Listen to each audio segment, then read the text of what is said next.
Very good morning, dear students. This video is for class 10th subject science chapter number 4 carbon and its compounds, and this is lecture number 12. In our previous lecture we have done ethanol and ethanoic acid. We have seen their physical and chemical properties and various reactions that they give with other substances. Today we are going to do soaps and detergents. As soaps and detergents, they form a very important topic of this chapter because a big question comes from this portion in the exams. So, students, take this topic seriously, understand the concept from the basic details and then try to make the answers. So, let us begin with the soaps first. Basically, soaps and detergents are the substances which are used for cleansing purpose. These substances, when dissolved in water, they possess the ability to remove the dirt, oil or grease from the surfaces. These surfaces can be human skin, clothes or the other solid surfaces. Soap are the sodium or potassium salts of long chain carboxylic acids. Soap has two parts in its molecular structures. One is non-ionic tail and other is ionic head. Now let us have one example. Sodium stearate, example of soap, where 17 carbon atoms, 35 hydrogen atoms are present as a long alkyl chain, COO as a carboxylic group and Na as the salt ion. Another example is sodium palmitate, which is having 15 carbon atoms, 35 hydrogen atoms, COO and A. Now let us first talk about the structure of soap. So as we have told you that soap is having an ionic head and a non-ionic tail. This is how a soap molecule looks like. It has a long hydrocarbon chain and at the end it is having a head.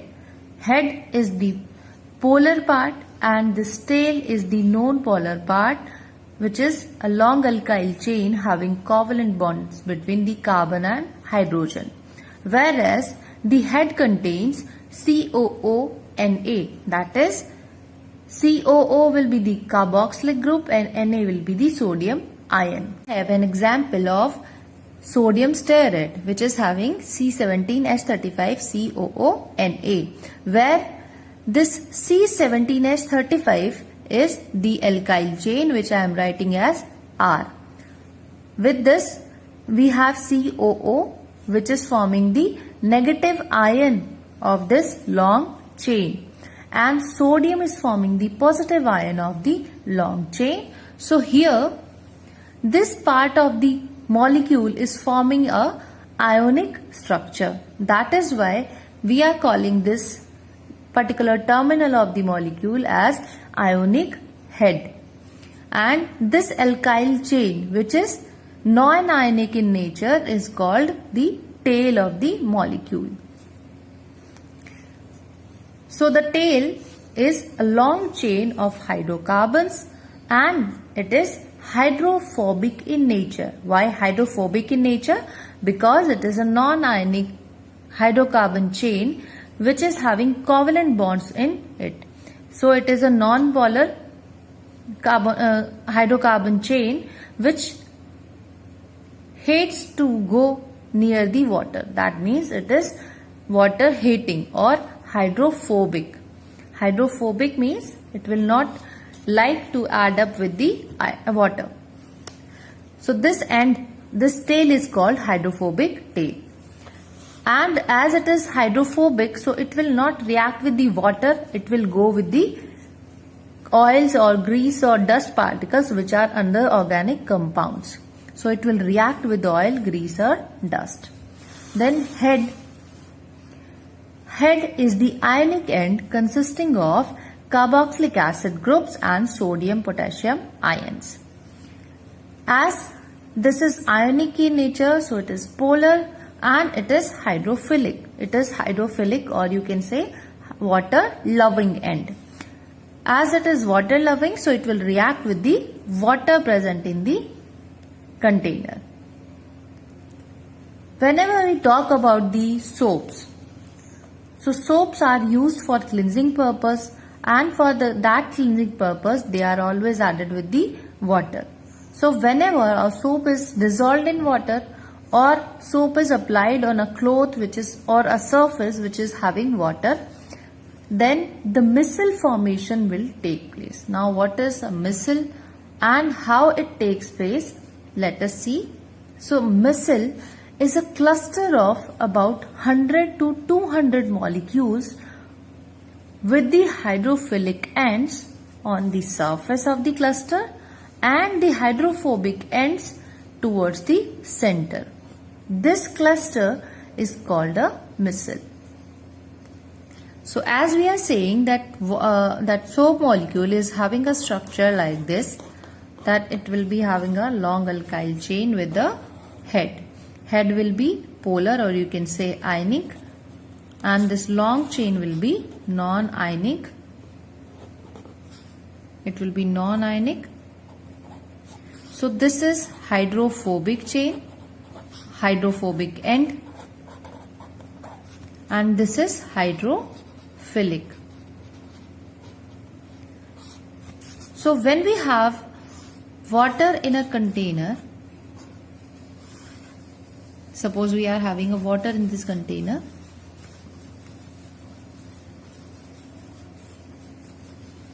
and we add soap to it, then what happens?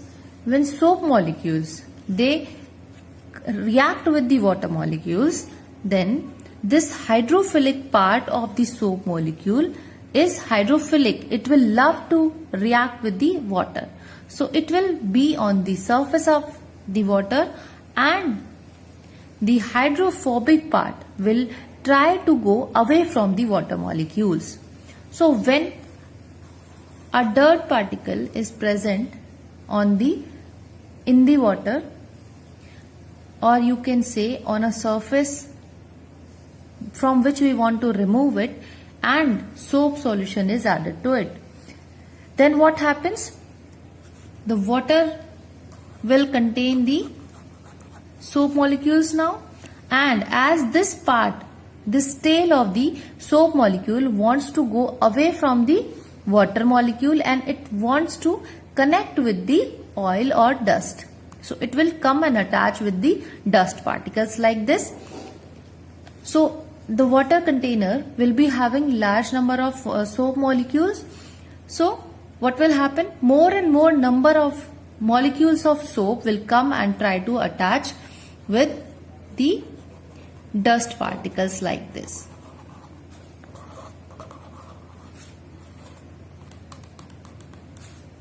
So here we have our dust particle along with what? The tails of the soap molecule are trying to attach. So this way, this head of the soap's molecule is on the surface, and here we are having the tails inside the water. So when this happens in such a way that 100 to 200 molecules of soap solution or soap molecules, when they stick to one grease or oil or dirt surface and form a spherical arrangement like this,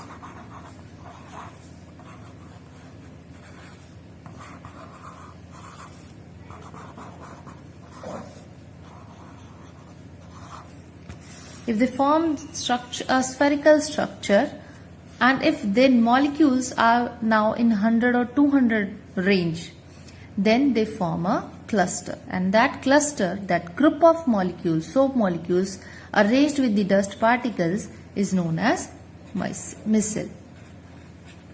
And this is how a micelle formation takes place.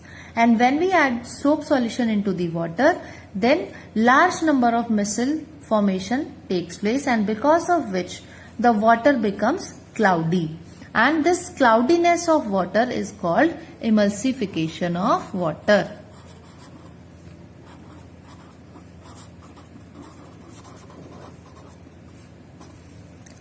Now let us see how the soap is prepared. So soaps are prepared by saponification of oils or fats. What is a saponification reaction? As we have studied in our previous lecture, that when ethanoic acid reacts with the alcohol, it produces esters. And I told you that this process is irreversible in nature. That means the carboxylic acid and alcohol, they are giving esters when combining, and when the esters are hydrolyzed, then the carboxylic acids and ethanol can be produced again. So this is the same reaction which is saying the hydrolysis of esters in the presence of base is called saponification reaction, because here formation of soap molecule takes place. On the place of a base, we can also take an acid, but here in your NCERT book, base is taken, that is why we are proceeding with the base. This is the reaction that will remind you that when the ethyl ethanoate, that is an ester, reacts with the base, then it gives CH3COONA plus C2H5OL. Here CH3COONA is sodium ethanoate and C2H5OL OH is the ethanol. This CH3COONA is the soap molecule which is formed in the hydrolysis of an ester in the presence of a base. So what is produced? A soap molecule and ethanol is produced. CH3COONA is the salt of fatty acids, and this molecule is called soap. But this fatty acid is not found free in the nature, and it is mostly a part of a larger molecule which is called triglyceride. This is how a triglyceride molecule is arranged. It is having 3 carbon atoms as a backbone, and these 3 carbon atoms are further attached with the COO group. Along with it, we have a long alkyl chain of 15 carbons and 17 hydrogens.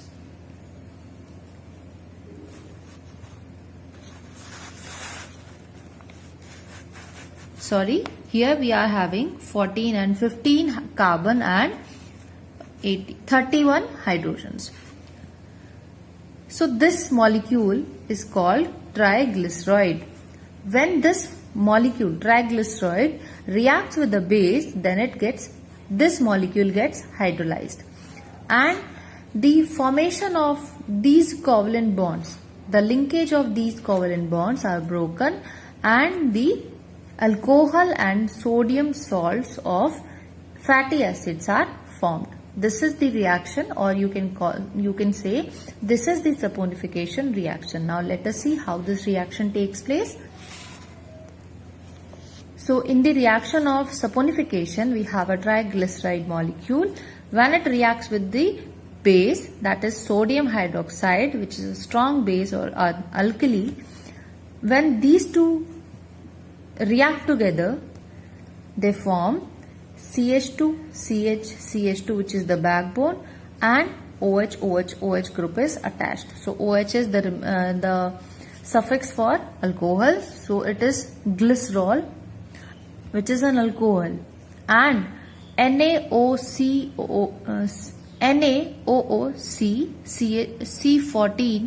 C15 and H31. This will be formed, and this is the soap molecule which is formed, and this is called sodium palmitate, which is a soap. So what happens in the reaction? This is the glycerol molecule and this is the fatty acid chain. So when these two are linked together, this bond is called ester linkage. When base is reacting with it, then this ester linkage is broken and the glycerol and soap molecule formation is there. So till now we have understood that how a soap molecule looks like. It has a non-polar tail, which is the long chain of hydrocarbons, and the end we have carboxylic group, that is COO negative, and this sodium ion, which is Na positive. So this long chain forms the non-polar tail, and these two ions COO negative and Na plus, they form a polar head combined together, which is hydrophilic, and this tail is hydrophobic in nature. Now let us study the cleansing action of soap.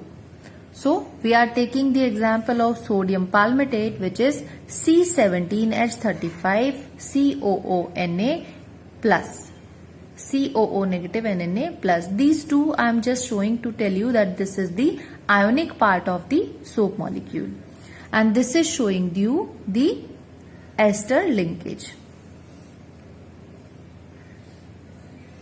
Now this is the bond between the long carbon chain and the carboxylic group along with the sodium ion. So this is sodium palmitate. In the molecular structural form, we can show it as this, that this is the long carbon chain, and here at each corner, at each turn, we have one carbon molecule. So here we should have 17 carbon atoms. So here we have 1, 2, 3, 4, 5, 6, 7, 8, 9, 10, 11, 12, 13, 14, 15, 16 and 17. So total 17 carbon atoms are there, and for each carbon, to satisfy the valencies, we will be having 2 hydrogens at all the carbons which are in the tail, and at the corner one's carbon, it will be having 3 hydrogen atoms. So in this way we have 35 hydrogen atoms, and at the ionic end we have COO-Na. So this tail is the non-polar tail, which is having covalently bonded carbon and hydrogen atoms, and this is the polar head, which is having COO negative and Na plus ions. So what happens when soap is dissolved in the water? The surfactant ions or the soap molecules, they orient themselves in the grease and water solution, and when we agitate the surface, they begins to separate grease and water, or you can say the surface starts to separate from the dirt molecules or grease. What happens? Micelle formation takes place and the cleansing action of surfactants or soap takes place. Now let us see how all these things are happening in a water solution. So we have a container, and this blue color is representing the water in the container. Here this black dot is representing the dirt, oil or grease, and when we are adding the soap into it, then first the molecules are separate as we add up the solution, as we add up the soap molecules to it. But then they try to align themselves according to the grease and water, because the water loving end will go to the water and the water hating or hydrophobic end will try to go away from the water. So it will go and attach with the dust particle or oil surface, and hence micelle formation or a cluster formation of large number of soap molecules takes place. That many number of soap molecules, they come and attach the tail part of there to the oil part, and the head of the molecules will be on the surfaces. Hence, a spherical structure is obtained. So this is called micelle formation, and because of the micelle formation, what happens?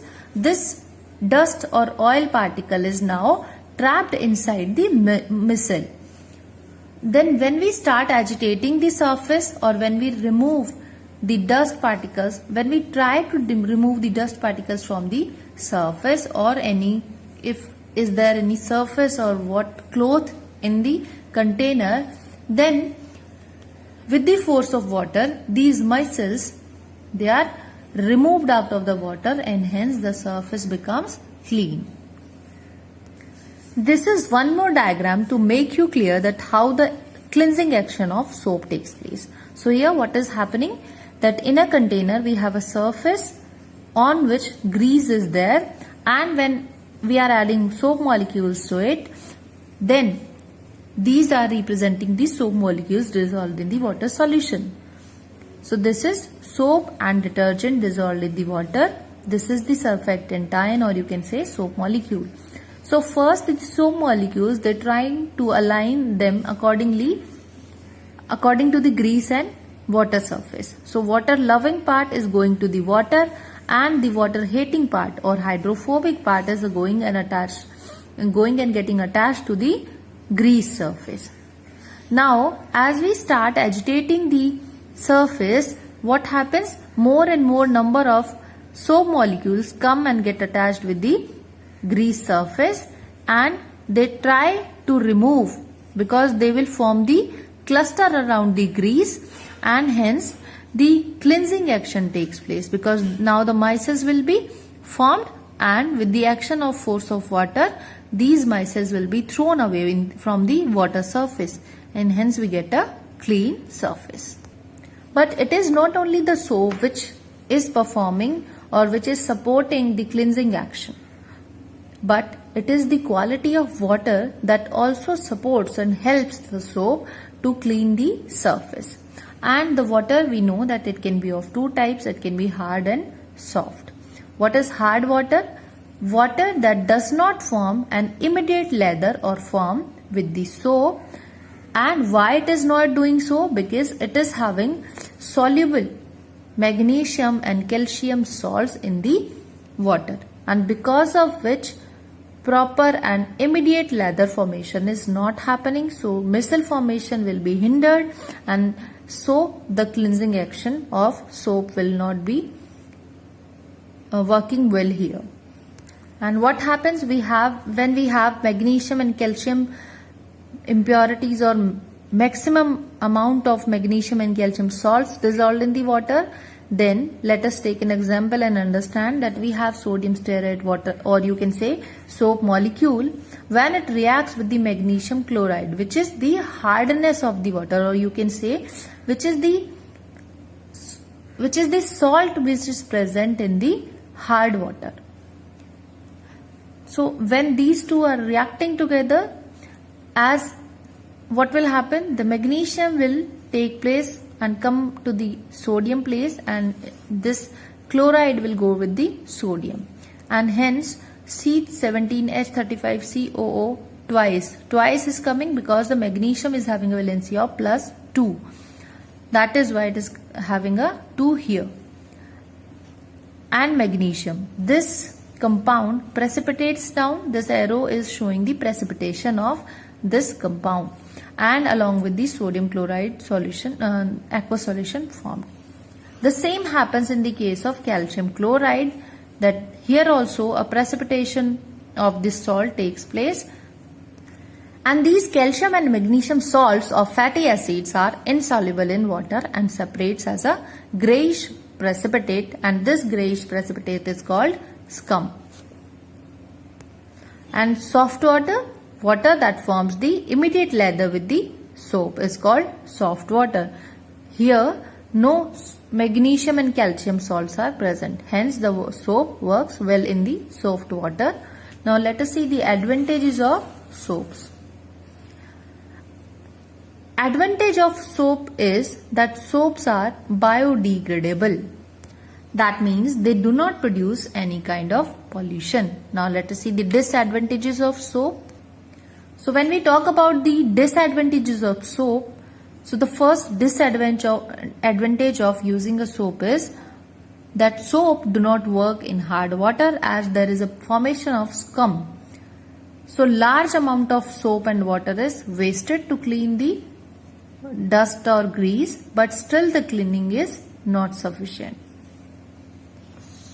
Soaps cannot be used in acidic water. That is also one of the disadvantages of soaps. And why this happens? Because the acidic media changes the soap into carboxylic acid and the soap becomes ineffective.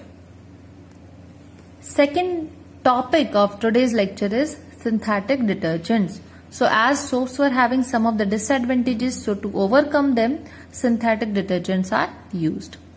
Synthetic detergent is a non-soapy cleansing agent. Why we are calling it as non-soapy? Because it is not having characteristics like soaps.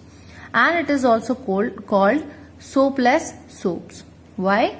Because it is not made up from the substances which are used to make soaps. And it works in the hard water. So we can define the detergents as the sodium or potassium salts of a long chain alkyl benzene sulfonic acid, or we can say that detergents are the sodium or potassium salts of long alkyl hydrogen sulfates.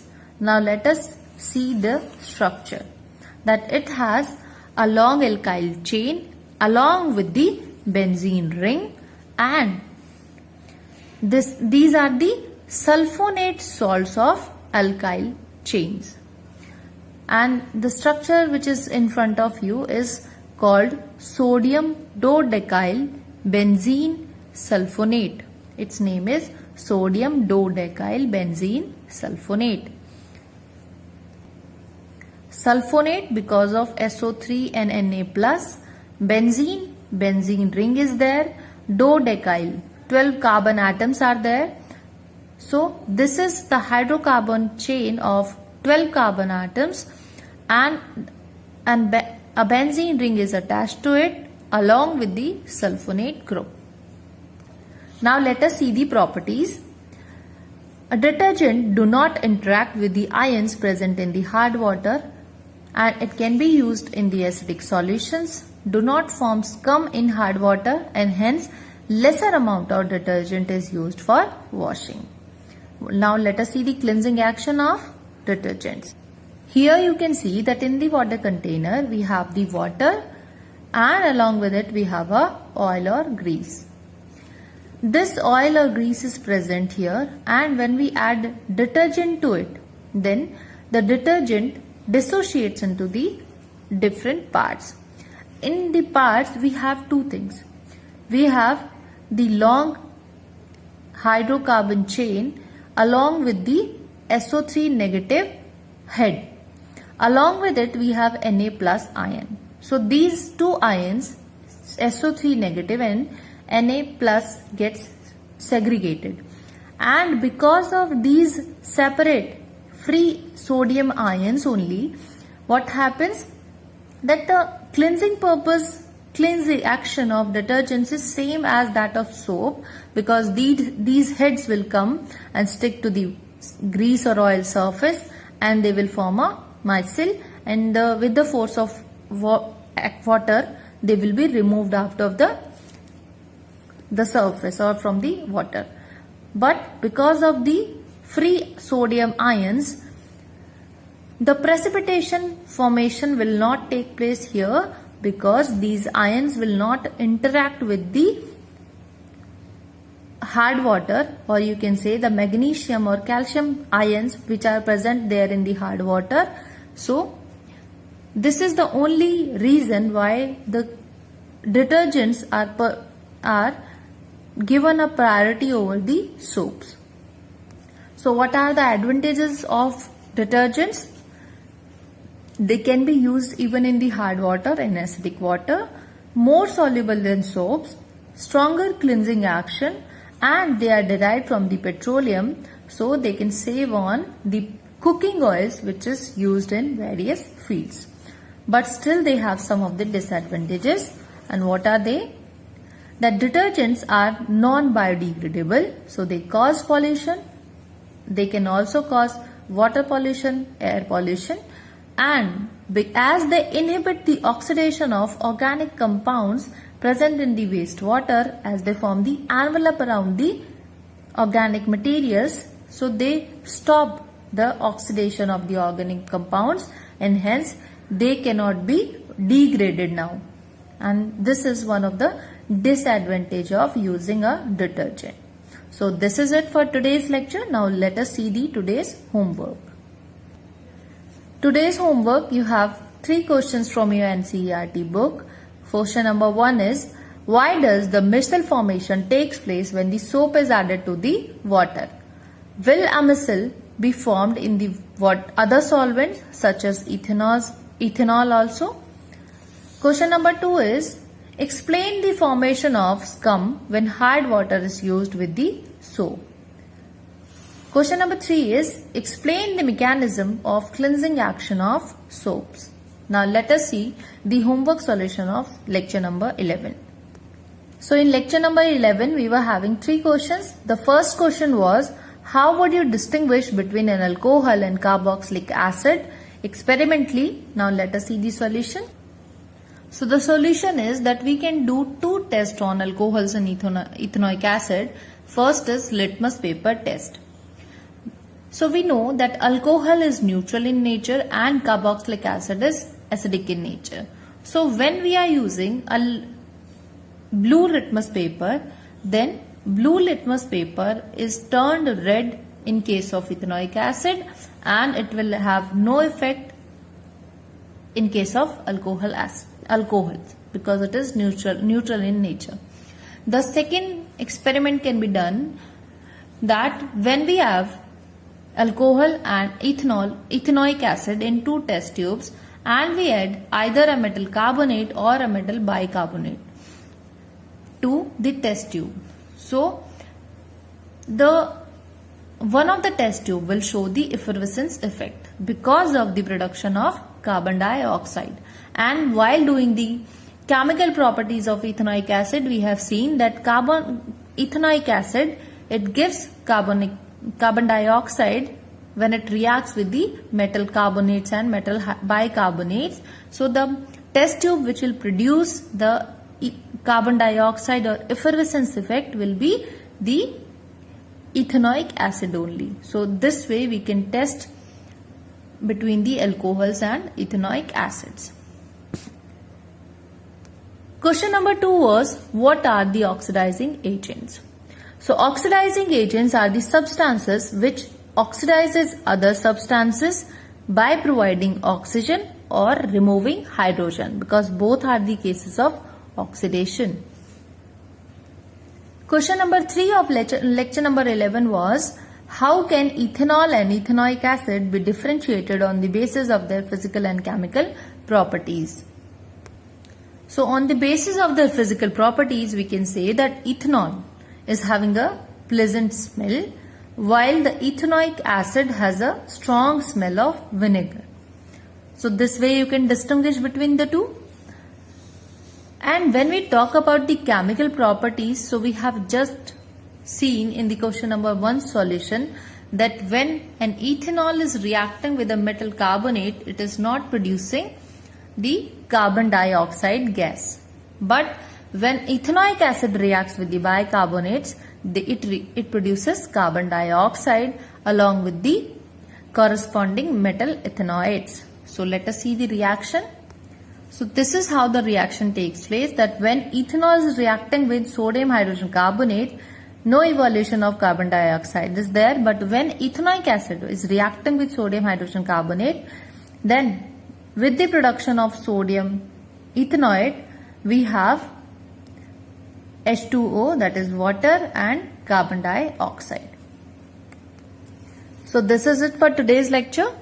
We have done these soaps, their formation, their structure, micelle formation, how the cleansing action of soap takes place. Then we have seen the advantages and disadvantages of the soaps.